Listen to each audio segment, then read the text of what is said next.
Bonsoir tout le monde.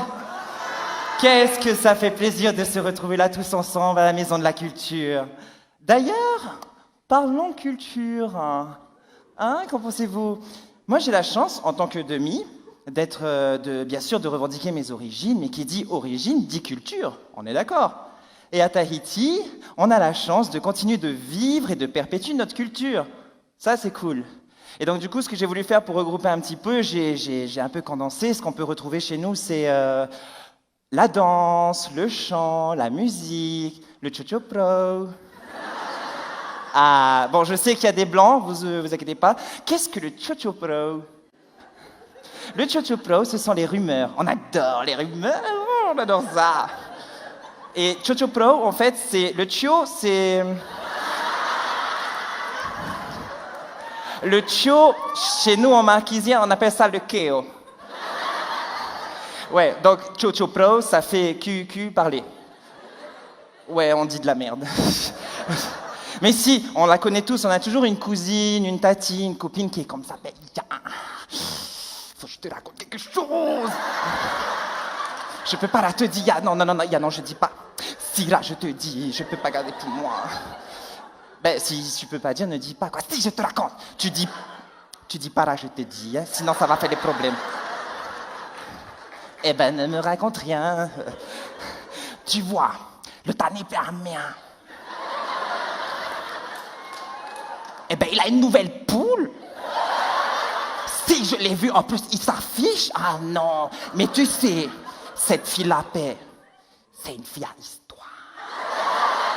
Elle aime bien faire des histoires. En plus, tu sais, copain, elle danse. Mais c'est faux. La danse, d'ailleurs. À Tahiti, on a le Oritaiti. J'espère que ça vous a plu. Et le Oritaiti se divise en deux catégories. Vous avez le Aparima, messieurs.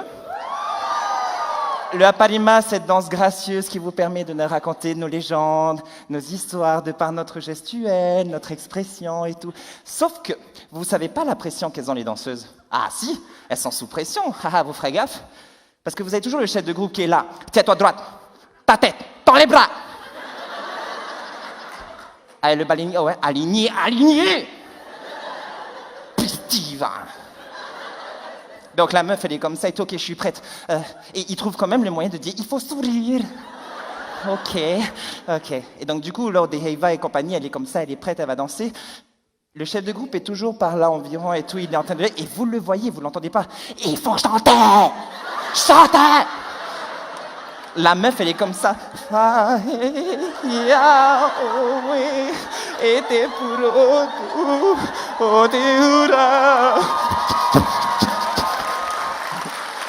C'est comme les danseurs. Merci.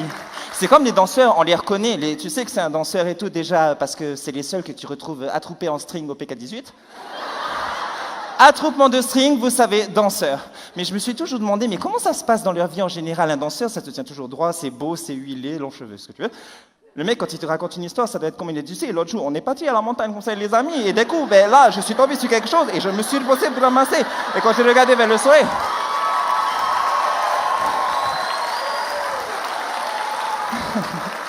Après, vous avez le OTA.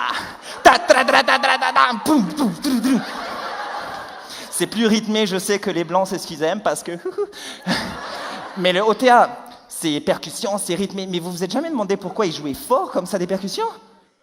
Non, hein, vous savez pas. Parce qu'en fait, quand tu danses le Oritaiti, le OTA, je parle bien, et qu'il n'y a pas de percussion, je vais faire le Farapou, préparez-vous. Si jamais il n'y a pas de percussion, ben... Et c'est pareil pour les hommes, hein. Ça claque le tapenge. Ah, mais de toute façon, quand on y pense, la culture, c'est un peu comme le bonheur. Ça se partage. Merci.